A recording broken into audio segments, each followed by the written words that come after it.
The Galactic Relay Network was, by most standards, the greatest achievement of cooperative engineering in the known universe, spanning 47 star systems, maintained by 11 species, and capable of transmitting a signal from one edge of the Conclave's territory to the other in under 3 seconds. It was the backbone of galactic civilization.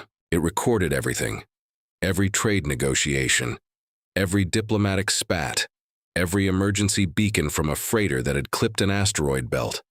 And for 312 years, without a single day of interruption, it had recorded humanity. Humans were loud, not in an unpleasant way, or rather not only in an unpleasant way, they were loud the way a storm is loud, the way a river is loud. You could complain about it, you could wish it would quiet down, but the moment it did, the silence that replaced it would feel deeply, fundamentally wrong. Other species had learned to tune out the human frequencies the way you tune out a fan running in the background. You stopped noticing it.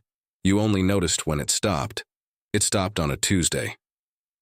No one in the Conclave used the human calendar, but the investigators would later adopt it because it felt important that the day have a name, not a coordinate, not a star date, a Tuesday. The kind of ordinary, unremarkable day that terrible things should not be allowed to happen on. At 0347 Galactic Standard Time, the Relay Network's automated monitoring system flagged an anomaly. The HFY, human subspace frequencies, all of them simultaneously, across every band from every relay point within human space, had gone flat. The system waited the standard 6-minute buffer period, assuming interference. Then it sent an automated alert to the nearest Conclave monitoring station, a small outpost staffed by 3 Felurian technicians who were, at that moment, eating breakfast. The senior technician, a 7-fingered veteran named HFY, read the alert twice. Then she set down her meal, which she would not finish, and opened a priority channel to the Conclave. By the time the morning shift began across the galaxy's administrative stations, 17 governments had been notified. By noon, the Conclave's emergency assembly had been called for the first time in 80 years. By evening, the corridors of the great station at Veth Kalos, the political heart of known civilization, were filled with beings who walked quickly, spoke quietly, and avoided each other's eyes. Fear, it turns out, looks the same on almost every face in the galaxy. What made it worse, what transformed simple alarm into something closer to dread, was not what they found when they looked toward human space. It was what they remembered when they looked inward. The Conclave had spent 3 centuries dealing with humanity, trading with them, arguing with them, sitting beside them in chambers, blocking their proposals, laughing at their audacity. Humanity had applied for full Conclave membership 14 times and been denied 11 of those times, usually on the grounds that they were too volatile, too expansionist, or the phrase that a Vreth ambassador had once used in a recorded session, that humanity never forgot, charmingly premature. Humans had responded to that last one by submitting their 12th membership application the very next morning with a note attached that read, "We'll keep trying. We're patient when it matters." They had always been there. Noisy, stubborn, occasionally, infuriating, and always present. Until they weren't. HFY sat alone in the monitoring station long after her shift ended, watching the flat line on her display where 3 centuries of human noise used to be. She had grown up with that signal in the background, had calibrated her instruments against it, had complained about the interference it caused her long-range scans more times than she could count. She realized, sitting there in the new silence, that she had never once considered what it would mean if it simply ended. She opened a personal log entry and sat for a long time without speaking. Then, finally, she said the only thing that felt honest: "Something is wrong, not the kind of wrong we have procedures for. The other kind." She closed the log. Across the galaxy, in 47 languages, in chambers and stations and ships and homes, other beings were arriving at the same conclusion. The procedures had already been activated. The protocols were running, the committees were assembling, all the machinery of galactic governance was turning, exactly as it was designed to. But underneath all of it, in the quiet place that no protocol could reach, The question that no one had yet said aloud was already forming. Not what happened to them. What could possibly be strong enough to happen to them? The relay network continued its patient recording the way it always had. 47 star systems, 11 species, one flat line where humanity used to be. It was a Tuesday. It was the worst Tuesday in the history of the galaxy. And it was only the beginning. The Conclave's Grand Assembly Chamber had been designed to inspire. Its ceiling was a transparent dome of reinforced crystal, looking out into the raw dark of space dotted with the cold fire of 1,000 stars. The architects who had built it 3 centuries ago had wanted every delegate who sat beneath it to feel the weight of what they represented. Not just their species, not just their governments, but the grand and fragile project of civilization itself. On this particular morning, it was working perhaps too well. 43 delegations sat in the tiered seats that curved around the central speaking floor, and every single one of them looked exactly as small as they were. The chamber felt to Ambassador Veth Sarai of the Kessari less like a seat of power and more like the inside of something looking down at them. She had never noticed that before. She noticed it now, which told her something uncomfortable about her state of mind. The emergency session had been called in 11 hours, record time, in conclave history. The agenda was a single line: cessation of human signals. Assessment and response. The Vreth High Delegate, an ancient being named Counselor Hras, called the session to order with the traditional strike of the resonance staff. The sound rang out and faded into a silence that felt heavier than it should have. "We begin," Hras said, "with what we know." What they knew was almost nothing. And so, by the cold logic of crisis, they turned to what they could know: the archives. The conclaves. Xenographic records on humanity were extensive. Over 3 centuries of observation, cultural exchange, and frequently contentious diplomacy had generated more documentation on Homo sapiens than on almost any other species.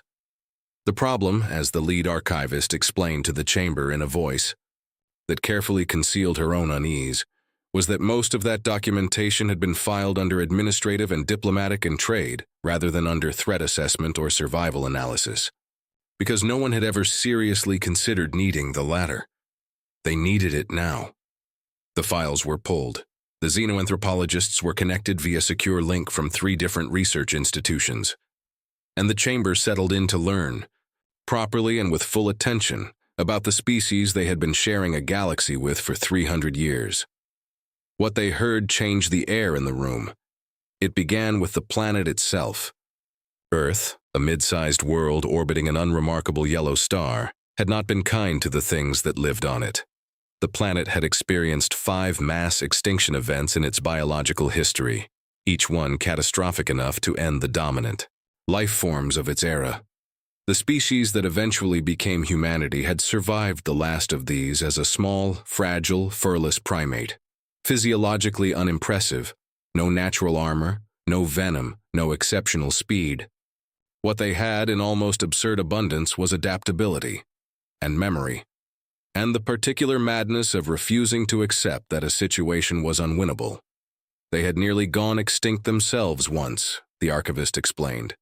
Not from external catastrophe, from each other.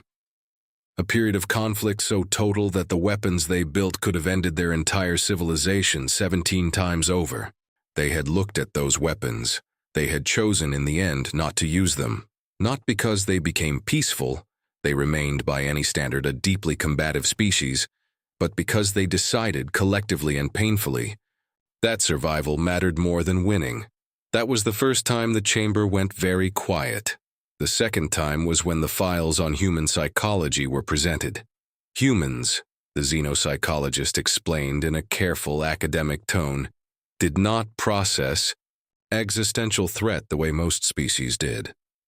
The majority of conclave species responded to extinction-level danger with behavioral shutdown, a deep instinctual freeze followed by either flight or an attempt at negotiation.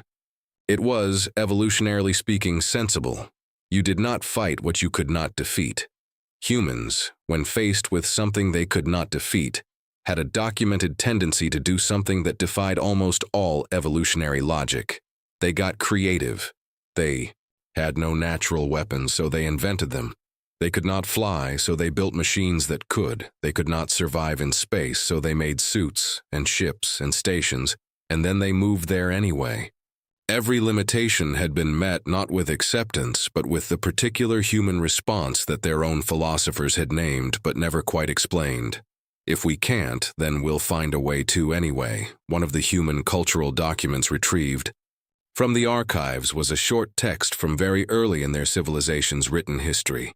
A story about a man told by a god that he could never return home, that every force in the universe was aligned against him. The man had spent 20 years finding a way home anyway. It was considered by humans a foundational text, a guide to how to live. The chamber was silent for a long time after that. It was Counselor Hrass who finally spoke. He was old enough to have been in his first diplomatic posting when humanity first achieved interstellar travel, and he had spent considerable political effort over the decades limiting their expansion. He spoke slowly. "We have spent 3 centuries," he said, "managing them, containing them, voting 11 times to keep them at arm's length." He paused. "It seems we spent so much energy worrying about what they might do to us, that we never once considered what they might be doing on our behalf." No one had an answer for that. At the back of the chamber, a young Dorothy aide was quietly updating her personal archive of this session. In the notes field, she wrote something she would not share until much later. "We called them premature. I think we were the ones who weren't ready." The survey vessel Constant Inquiry was not a warship. It had never been designed for anything more threatening than scientific exploration. Its hull plating was standard, its crew of 22 was largely composed of researchers and analysts, and its captain, a Dorothy named Sarah Voss, had spent the majority of her career cataloging atmospheric anomalies in uninhabited systems. She was meticulous, even-tempered, and deeply uncomfortable with the fact that, as of 6 days ago, she was commanding the most important mission in Conclave history. The Constant Inquiry dropped out of transit at the edge of human space at Aero 612 GST, and the first thing Sarah Voss noticed was that her proximity alerts did not trigger. This was wrong. The boundary of human space was not empty. Humanity maintained dozens of relay buoys, automated customs platforms, and border sensors along this approach vector. Not because they were paranoid exactly, but because they were human, and humans liked to know who was coming. The absence of a single alert ping from any of those systems should have meant they were all offline, dead, destroyed.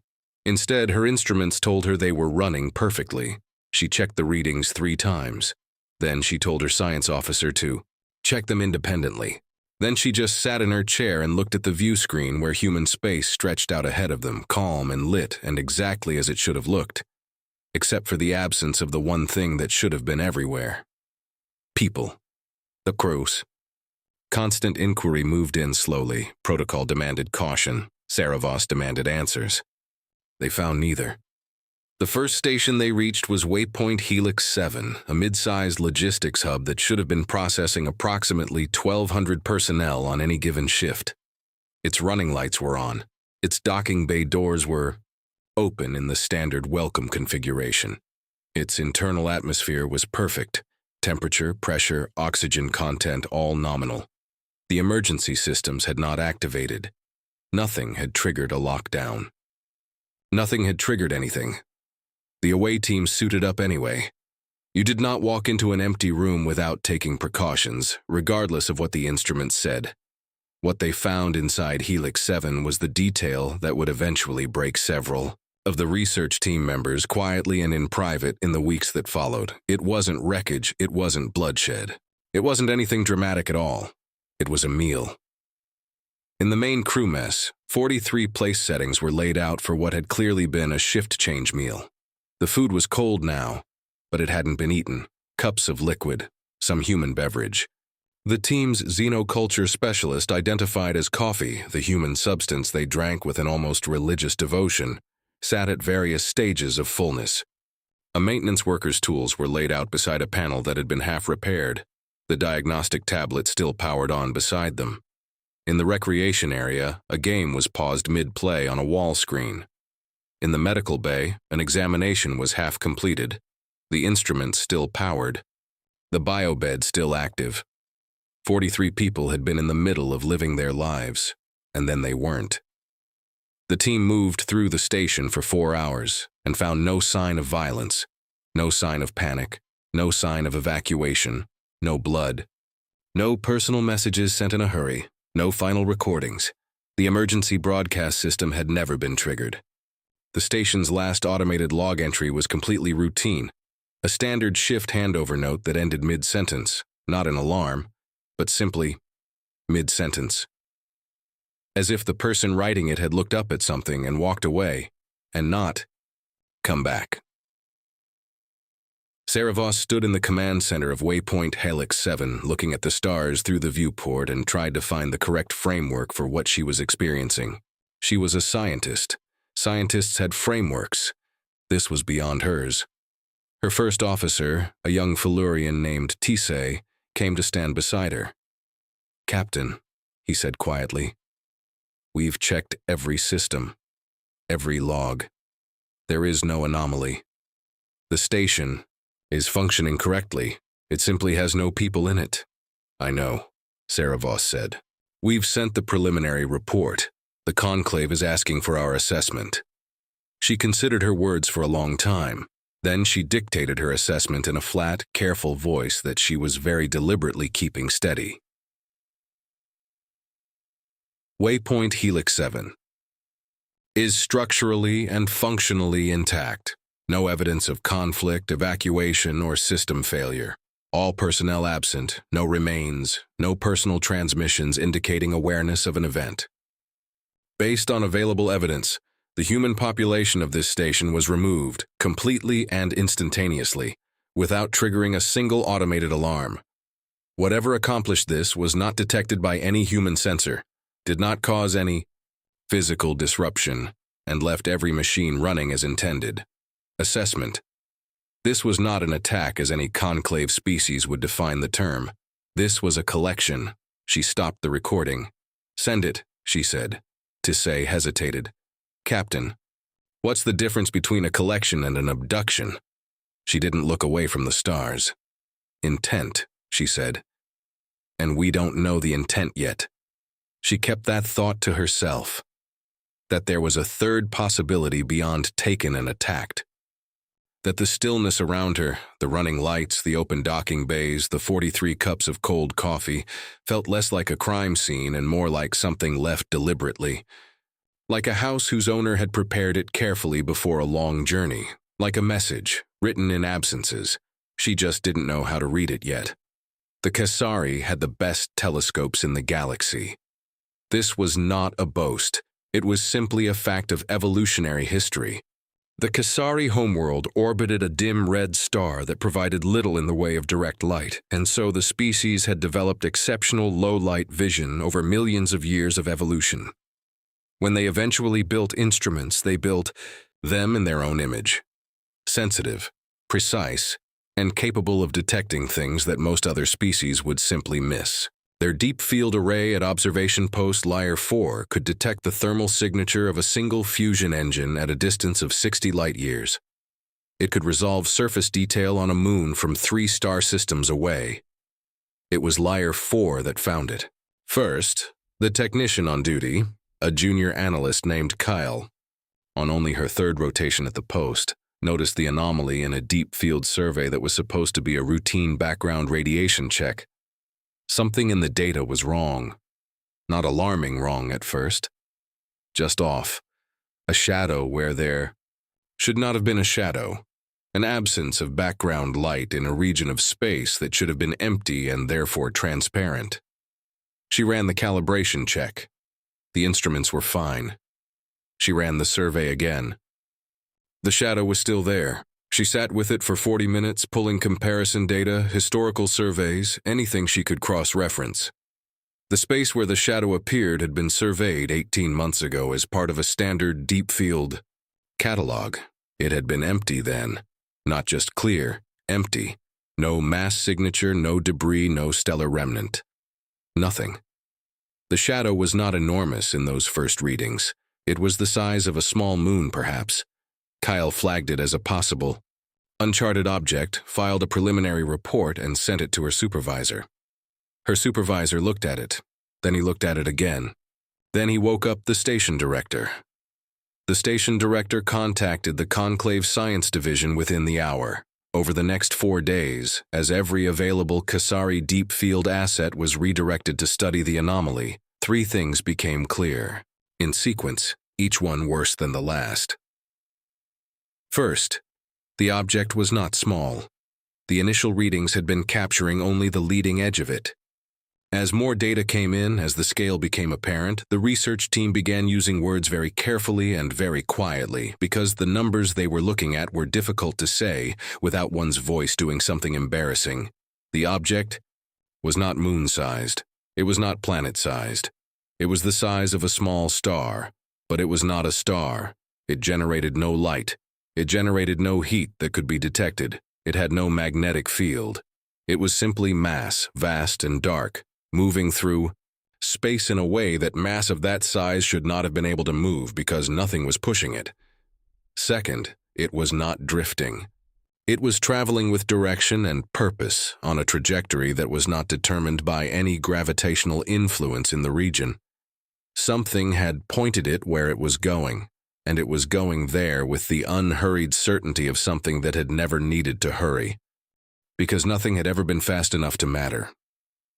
Third, and this was the detail that the station director held back from his preliminary report for 6 hours while he checked it 4 times, because he did not want to be the person who said it if it was wrong. The trajectory, when plotted backward, passed directly through the center of human space, and when plotted forward, it led directly toward the core of Conclave territory. The Conclave's Emergency Science Council convened at the same time as the 3rd political session about the human silence. The 2 crises, which had been running in parallel for days, finally collapsed into each other in the chamber at Vethkalos when the science report was read aloud and the room understood for the first time that they were not dealing with 2 separate events. They were dealing with one event, in 2 parts. The first part had already happened. The second part was 14 months away. The silence that followed the reading of that report lasted longer than any silence the Conclave's chamber had ever recorded. Longer than the announcement of wars. Longer than natural disasters. Longer even than the moment 80 years ago when they had first received confirmation of another intelligent species being discovered. That silence had been one of awe. This silence was different. This was the silence of people sitting with a fact they had no framework to hold, trying to find somewhere to put it. It was Counselor Haras who eventually spoke, and he did not speak loudly. He spoke the way very old beings speak when they have run out of the energy required to pretend. Our greatest military assets, he said, combined in the most optimistic projections. What is the probability of meaningful effect against an object of this mass? The Science Council's representative did not answer immediately. This was itself an answer. "We need the humans," said the Dorothi Fleet Admiral from the back of the chamber. The first time any military voice had entered the discussion. The words were simple and flat and true in the way that obvious things are true when no one has said them yet. The chamber looked at her. "I have spent 20 years arguing that humanity's independent weapons research was a destabilizing influence on galactic security," she said. "I was wrong, not about the weapons, about why they were building them." She paused. They knew something, or they suspected something. They were preparing for something we told them was paranoia. No one argued. Outside the crystal dome of the chamber, the stars looked back, indifferent and ancient. Somewhere out in the dark between those stars, the object continued its patient, silent approach.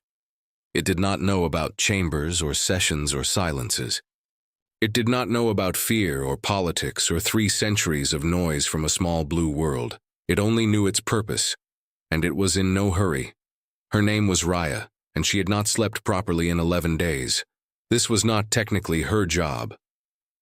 Raya was a communications systems analyst, 3rd tier, junior grade, assigned to the Felurian relay station at Mesh Point 9, which was, by any reasonable measure, one of the least significant installations in the entire Conclave network. Mesh Point 9 existed primarily to boost signal strength along a shipping corridor that handled mid-volume agricultural trade between 2 unremarkable systems. Before the silence, the most exciting thing that had happened on her watch was a micrometeorite that clipped one of the relay dishes and required 3 hours of external repair work. Now she was at the center of everything, and she wasn't even sure anyone knew it yet. It had started as an accident. 11 days ago, while running a standard background calibration sweep in the frequency range adjacent to the now silent human bands, she had noticed something in the noise. Not a signal, exactly. More like the ghost of a signal. The kind of pattern that your instruments registered as static, but that looked, if you stared at it long enough, in the right mental state, which is to say, the exhausted, desperate mental state of someone who had been searching for any sign of human life for days, like it was trying to be something more. Most analysts would have logged it as interference artifact and moved on. Raya did not move on. Raya had grown up near a human trading post, had attended a mixed-species school for 3 years, and had developed somewhere along the way the particular human habit of refusing to accept that something was nothing until you had thoroughly proven it was nothing. She had been teased for it by her colleagues. Right now, she thought it might be the most important quality she possessed. She spent 3 days just cleaning the signal, filtering out the genuine static, the background radiation, the interference from the relay equipment itself. Layer by layer, the way you might clean dirt from something fragile, not knowing what you were uncovering until you were almost done. She ran it through every signal analysis protocol she had access to. She borrowed processing time from 2 other stations by filing a maintenance request that was technically accurate but substantially incomplete in its description of purpose. On day 4, what was left was not static. It was mathematics, not complex. Mathematics, not immediately. At first it was just primes. The simplest possible signal in noise identifier, the universal knock pattern of this, is not natural. Something made this. But then, beneath the primes, there was more. Structure. Repetition with variation. Something that her signal analysis software flagged tentatively and with a significant confidence caveat as possibly linguistic in origin. She filed an urgent report to the Conclave Science Division at this point, attaching 3 days of cleaned data and her analysis notes. She expected it to take a week to hear back. She heard back in 4 hours, which told her that the Conclave was considerably more desperate than its public communications had suggested. Within 48 hours, Mesh Point 9 had 12 additional researchers working from remote connection, sharing her processing resources and her signal data. Within a week, the cryptographic analysis teams arrived in person, 7 of them, from 4 different species, the best code-breaking minds the Conclave had assembled since the last time 2 of its members had been at war and needed to break each other's ciphers. They worked in shifts, around the clock, for 3 weeks. What they were dealing with was not a simple code. It was layered, not to obstruct, they eventually realized, but to compress. An enormous amount of information packed into the narrowest possible signal, designed to survive transmission through interference-heavy space and still be recoverable. Whoever had sent it had known it would be degraded, had built in enough redundancy to survive that degradation, had assumed that whoever found it would be smart enough to clean it, but perhaps not fluent enough in human encoding methods to read it without help, and so had included, in the first recoverable layer, a primer. A guide to the guide. The lead. Cryptographer, a Vreth named Sos Ili, who had initially approached the project with the careful skepticism of someone who had been disappointed before, stopped sleeping around day 16. His team noticed because his resting periods were supposed to be mandatory, and he had never skipped one in a 30-year career. When they found him at his station instead of his quarters, He looked at them without his usual precision of expression and said, "I need everyone back at their stations. We have it." He read the decoded message to the assembled team in a voice that was controlled in the way that voices are controlled when the alternative is something less professional. The message was long. It would take the full Conclave Science Division months to work through all of its content. The technical sections were staggering in their complexity, and several components required conceptual frameworks that no Conclave species had developed, meaning that understanding them meant first building the intellectual tools to understand them. But the opening section was clear. The opening section was, in a very human way, blunt. It explained what the object was. It explained what the object did and why. It explained how they had found out, a dead world at the galaxy's edge, ruins so old they barely registered as artificial, records preserved by accident in a medium no one had been looking for.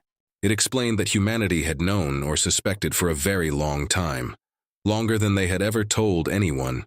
It explained what needed to be built and where and in what order, and then, at the bottom, in 17 languages, every major Conclave language translated with the careful accuracy of people who had wanted to be understood. 4 words. We taught ourselves. Now Uriah read the final section 3 times. Then she did something that surprised the entire room. She laughed. Not from humor, but from the specific kind of release that comes when something impossible turns out to have been a plan all along. They knew, she said, to no one in particular. They knew what was coming, and they knew what had to happen when it came, and they spent— How long did they spend on this message? How long ago did they write this? Sauce Eli checked the encoding metadata. A range, not a precise date. But the earliest layers of the signal had been constructed and placed in the background radiation, placed there deliberately, like a letter, hidden under a floorboard, between 80 and 90 years ago. 3 generations of human scientists had contributed to that message. 3 generations had kept the secret. The room was quiet again, but this was a different quiet from all the ones that had come before. This was the quiet of minds reorganizing, of everything you thought you understood shifting 1 degree and showing you a completely different picture. All the noise, 3 centuries of it, the chatter, the arguments, the proposals, the membership applications, the weapons research they'd been criticized for, the expansion they'd been accused of, the paranoia they'd been mocked for, all of it underneath had been this. Had been people working on a problem they had found alone and decided, for reasons the message did not fully explain but that Raya thought she understood anyway, to solve alone. She thought about what it cost to keep a secret for 90 years. What it cost to know something that terrible and go on showing up to diplomatic sessions, filing membership applications, arguing about trade routes, being called premature and volatile and too loud. She thought about 43 cups of cold coffee on an empty station. She saved her copy of the message, encrypted it with her personal key, and labeled the file with the only title that felt right. They were always ready. History, it is often said, is made by great decisions in great moments. The Conclave taught this version of history in every school, displayed it in every museum. The great treaties, the great wars, the founding votes, the moments where civilization had stood at a crossroads and chosen, collectively, the better path. What no curriculum covered, what no museum exhibit had ever been built around, was the weight of small decisions. The ordinary, procedural, unmemorable decisions that no one wrote down as history because they seemed at the time like administration. Now they had to reckon with them. The documents came out in pieces over the weeks following the decoding of the human message. Not leaked, released quietly by Conclave archivists who had been instructed to compile a full historical record of humanity's interactions with the governing body. What the record showed was not a story of hostility. It was worse than that. It was a story of comfortable, consistent, thoroughly reasonable dismissal.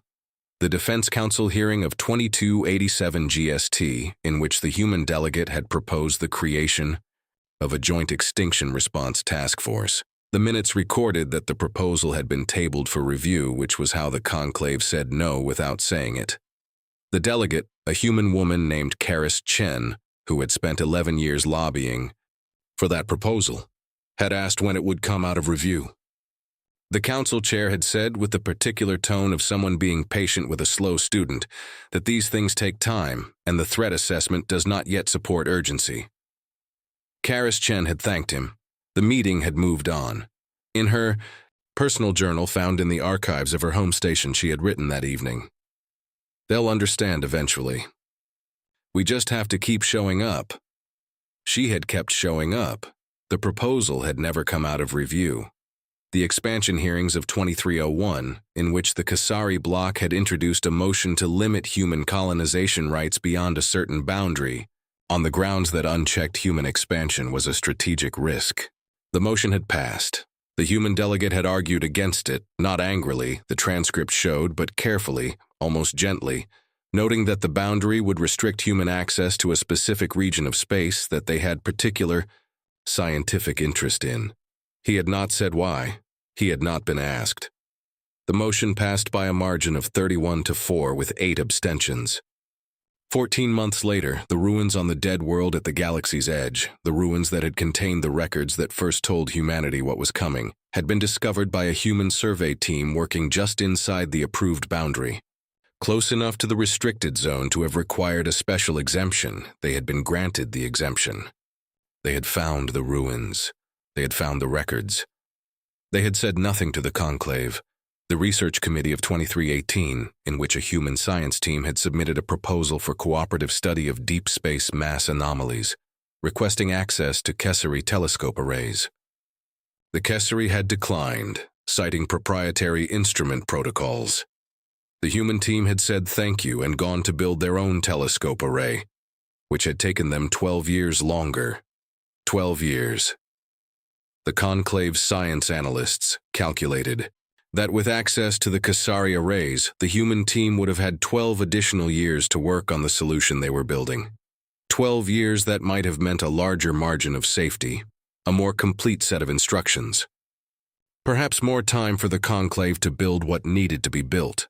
12 years, lost to a proprietary instrument protocol. None of these decisions had been made by villains. That was the thing that made the reckoning so difficult to sit with. Every decision in the record had been made by reasonable beings following reasonable processes in pursuit of reasonable goals. No one had hated humanity. No one had wanted them to fail.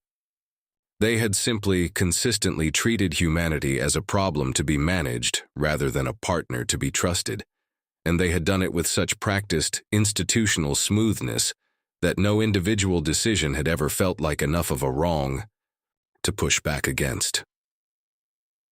The Vreth Councillor Hross requested a private review of his own voting record spanning 6 decades of conclave service. He did not share what that review found with anyone, but those who saw him in the days following noted that he walked more slowly. His aide, who had worked with him for 30 years and knew his moods with precision, said privately that he looked like someone who had been given news they already knew and had been hoping was wrong. In the Dorathi fleet, the admiral who had spoken first in the chamber sat in her office and reread every internal assessment she had filed about human military capacity over the course of her career. Many of them contained the phrase disproportionate to any plausible threat scenario.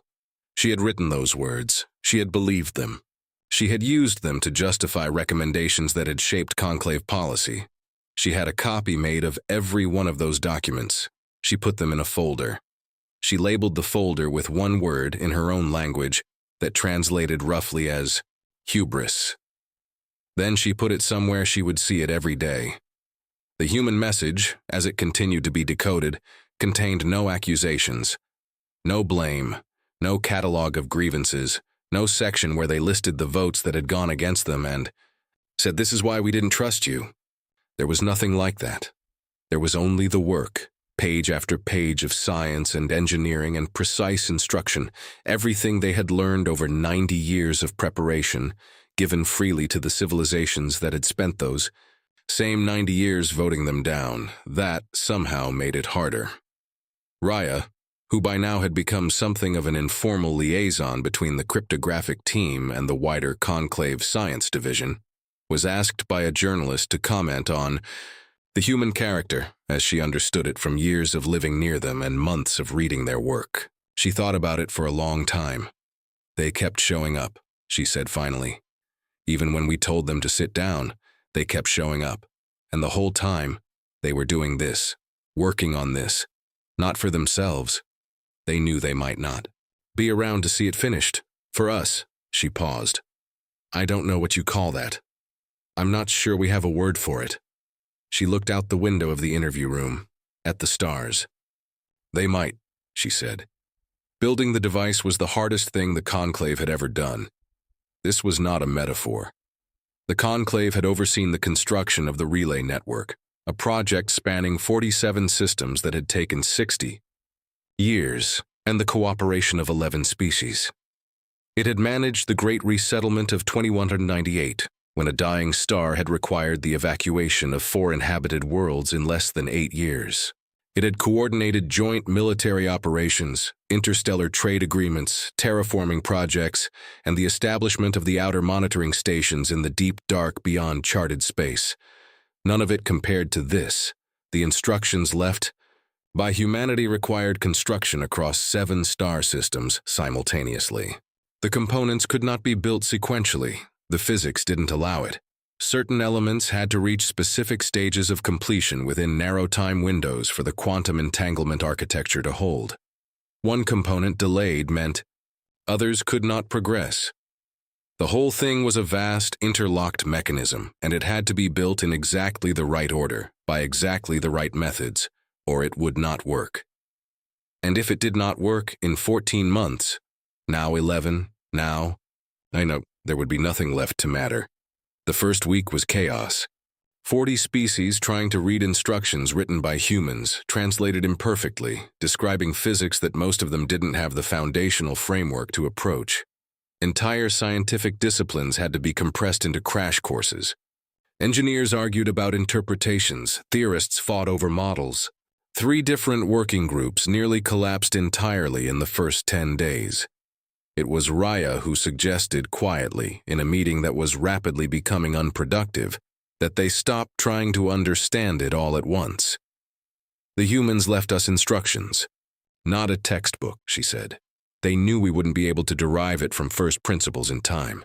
They wrote this for people who needed to build it, not understand it. Do the steps. Trust the steps. Understand later." It was, in retrospect, perhaps the most human piece of advice anyone gave during the construction period. It worked. The project reorganized around execution rather than comprehension. Teams were given their sections and told to build exactly what was specified, to the precise tolerances specified, in the exact sequence specified. Questions about why were flagged and recorded for later, for the understanding that would come after if there was an after. 40 species. 11 months. 7 systems. They built it. The device, when complete, looked nothing like what anyone had imagined. It was not a weapon. It had no visible emitters, no obvious delivery system, no barrel or beam aperture or explosive component. It looked to those who described it in initial reports like a framework, an enormous geometric structure of interlocking fields, something like a door without walls, if the door were large enough to surround a star. It was not visible to the naked eye. It existed mostly in dimensions that conclave physics had not, until 8 months ago, formally acknowledged. But it was there. And it was, according to every test they could run against the specifications they had been given, correct. The object arrived on schedule. It was always going to arrive on schedule. It had been on its schedule for a very long time. It entered the region of space where the device was centered and the device activated. What happened next was recorded by every instrument in the conclave network, and not one of them produced data that was immediately interpretable. There was no explosion, no energy discharge, no visible effect of any kind. The object did not stop. It did not accelerate. It continued moving through the device as if the device were not there. For 19 minutes, nothing seemed to happen, and the silence on every conclave communication channel was absolute. Then the Kesari Deep Field Array at Lyre 4, the same station that had found the object in the first place, registered something extraordinary. The object had changed direction, not dramatically, by less than a single degree, by the measures most species used. But in the mathematics of something moving across light-year distances, less than 1 degree was everything. The new trajectory led away from inhabited space, into the deep dark between galaxies. Away, in the days that followed, as the impossible. News was confirmed and reconfirmed and slowly, carefully accepted. The science teams began to work backward through the human message to understand what had actually just happened. It took weeks of analysis, supplemented by further layers of the message that had not yet been decoded to construct the picture. The object was not a weapon. It was not a creature. It was not a ship. It was a test. Specifically, it was a filter. A mechanism of incomprehensible age, built by a civilization so ancient that it predated every known species in the galaxy by an order of magnitude that felt more like mythology than science. That civilization was gone, in the way that truly old things eventually go. But the filter remained because it had been built to outlast its builders. It had been built to run automatically, and it had, without fail, for longer than the current universe of species had existed. Its purpose was, in the cold logic of its ancient programming, simple. It moved through galaxies. When it detected civilizations that had achieved interstellar capacity, it evaluated them against a single criterion. Not intelligence, not technological advancement, not military strength. Cooperation in the face of an extinction. Specifically, willingness to sacrifice individual survival for collective survival. The ability to face something that could not be survived individually and respond not with competition but with coordination. The filter was, in its ancient mechanical way, asking a question. The answer had to be demonstrated, not declared. 65 million years ago, it had come to this galaxy and found a world of large reptiles whose social structures did not support the kind of cross-species coordination that the criterion demanded. The filter had done what it was designed to do. The reptiles were gone. The filter had moved on. This time was different. This time, a species on that same small blue world had found the records of the last visit, had understood what was coming, had spent 90 years preparing a response, and the response they had prepared was not a weapon, it was not a shield. It was an act, deliberate and complete, a demonstration on behalf of the entire galaxy of precisely what the filter was looking for. They had built the device, and they had built it for everyone else to build, because the criterion required not one species, but all of them. One species building the device would not satisfy the filter.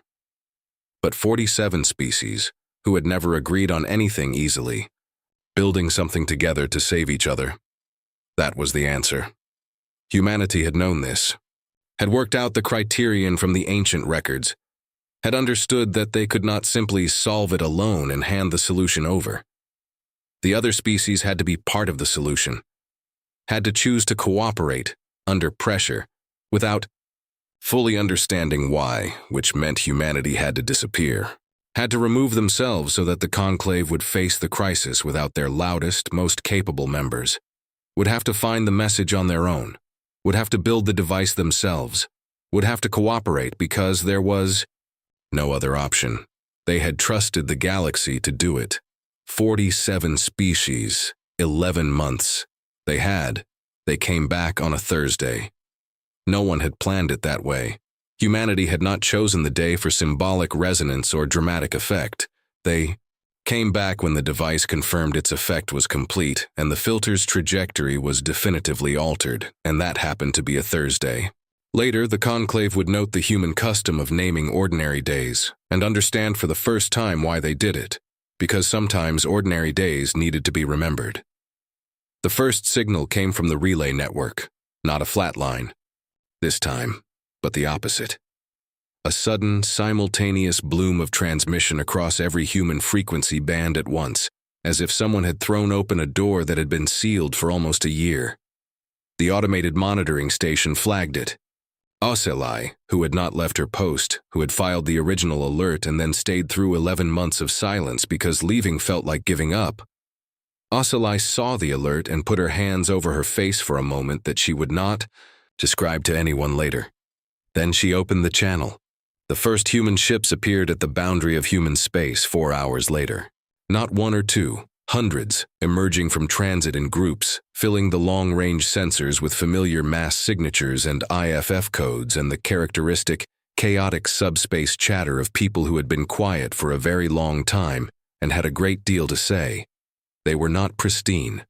The ship showed the wear of a year spent in places that had clearly been difficult. Some had hull patches, fresh welds, the scarring of systems that had been pushed harder than they were rated for. The crew manifests, when they were eventually cross-referenced, would show that they had not all made it. Some ships had fewer people than they had left with, and the human custom of not speaking about this immediately, of carrying it quietly until the appropriate moment, meant that those losses were felt but not announced, a grief kept private in the middle of a reunion. The conclave dispatched reception ships. It was the largest fleet assembly since the War of 2156, and it was assembled in 6 hours, a logistical impossibility that had been made possible by the fact that every conclave fleet commander had been quietly maintaining maximum readiness for this moment for 3 months, not because they had been ordered to, but because it felt right. Ambassador Veth Sorai of the Kesari, who had sat in the assembly chamber when the human archives were read and had spent the following year building components she didn't fully understand in a star system she had never visited, was given the honor of the first official contact. She opened the channel to the lead human vessel, a mid-class explorer ship named the Perseverance, which felt, to everyone who later read the transcripts, like a very human choice of name, and looked at the face that appeared on her screen. The human captain was a woman. She looked tired in the specific way of someone who has held themselves together through an enormous act of will and has just now allowed a small portion of that will to relax. There were lines on her face that had not been in her official diplomatic file. Her eyes were the kind of calm that comes after a long time of choosing to be calm rather than being naturally so. "Welcome back," Veth Sarai said, because it was what needed to be said. The captain nodded. Something moved briefly across her expression, relief, or something adjacent to it. "Thank you, Ambassador. It's good to be back." Then Veth Sarai asked the question that the entire conclave wanted answered, that everyone had been sitting with for 11 months, that had been discussed in every chamber, every corridor, every personal log filed during the long silence. "Why didn't you tell us?" The channel was open to the full conclave network. Every species listening, every recording system running. The answer would be preserved, she knew, in the archives of 47 civilizations for as long as those civilizations existed. The captain did not hesitate. She had expected the question. Perhaps she had spent some portion of the long year preparing for it. "Because you would have tried to help," she said. "And we needed you to succeed, not just try. If we had told you what was coming and what needed to be done, you would have worked with us, and the filter requires that you work without us.